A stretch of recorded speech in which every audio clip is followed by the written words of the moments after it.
You know, Brian, look, we talk about mortgages, conventional mortgages all the time. Let's talk about private. There's been a huge resurgence of private. Yeah. Let's talk about private and what's happening in the private market right now as things get challenging.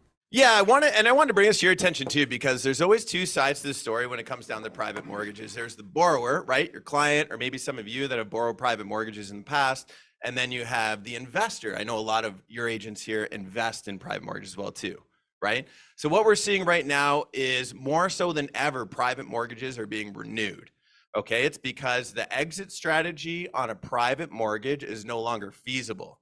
Okay, do you guys know what I mean when I say that? So basically, someone who got a private mortgage 18 months ago, it was kind of like a bridge. The idea was they had bad credit or something was happening. So it was a bridge to get them to better waters or a better interest rate. When interest rates went up so high, it's very hard to exit that private now. So what we're seeing right now more than ever before is private mortgages that are renewing or private mortgages that are not renewing.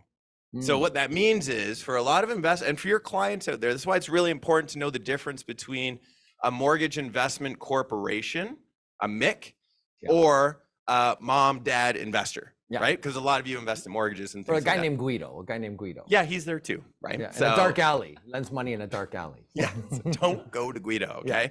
So what does this mean for your clients? And I wanted to sort of just break down the top 3 risks for your clients or for your borrowers in this, okay? The number one risk for your borrower, if they get into a private mortgage with someone who is not like a mortgage investment corporation, is that the private lender doesn't renew, okay? If it's Guido or somebody else that's lending the money, they have the option to call the mortgage. They could just end up saying, you know what? I wanted my 200, 300, 400 grand back. I know you've made all the payments as agreed, but I'm going to take my money back. What kind of position does that put your borrower or client into? Right? A very tough one, because now they actually have to renew or they have to move their mortgage to somewhere else, which is more expensive. The second thing is that the borrowers are not getting realistic exit strategies right now. From a lot of mortgage brokers out there, just be careful. And it's a great way for you guys to give that value add to the client and say, hey, I know you're getting a private mortgage. Nothing wrong with private mortgages. What did they suggest your exit strategy is? Make sure they outline that for it. Make sure it's realistic. The exit strategy should not be house prices go up. Yeah, it's not feasible, right? Like it's ideal, it's good, but that's not the one that's probably gonna. And I know there's some people in this room that lend money in privately. So give me some ins and outs on that. If I decide I got $300,000-400,000, I want to lend it to my client or whatever. So yeah, it's a good one. So what I would say too, I always end up saying don't lend emotionally. Okay, when emotions are high, intelligence is low. I say that a lot. Okay, But really, if you get emotionally attached to your client, you want to lend the money, I encourage you to go through a mortgage broker to facilitate the deal.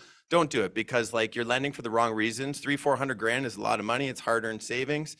Do it through a third party to end up doing it, and lend on loan to value. Okay, we always lend on private lenders. When you're looking at that stuff, you're looking at the equity. We have a saying in the private world where we say bad things happen to good people.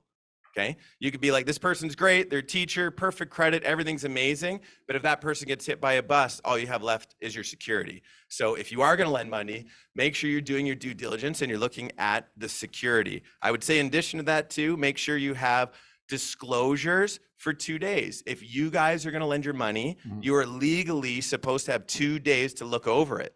You're allowed to look at the appraisal. I know we're all good at looking at appraisals, but I just had one shop to me the other day that said it was a cottage in Gravenhurst worth $3 million. Yeah. I don't think so. Like the appraisal was done about 12 months ago. Maybe it was inflated a bit, but these are things you want an up-to-date appraisal if you're going to lend your money within probably 30 to 60 days. Because like you were saying, the market's moving very, very quickly.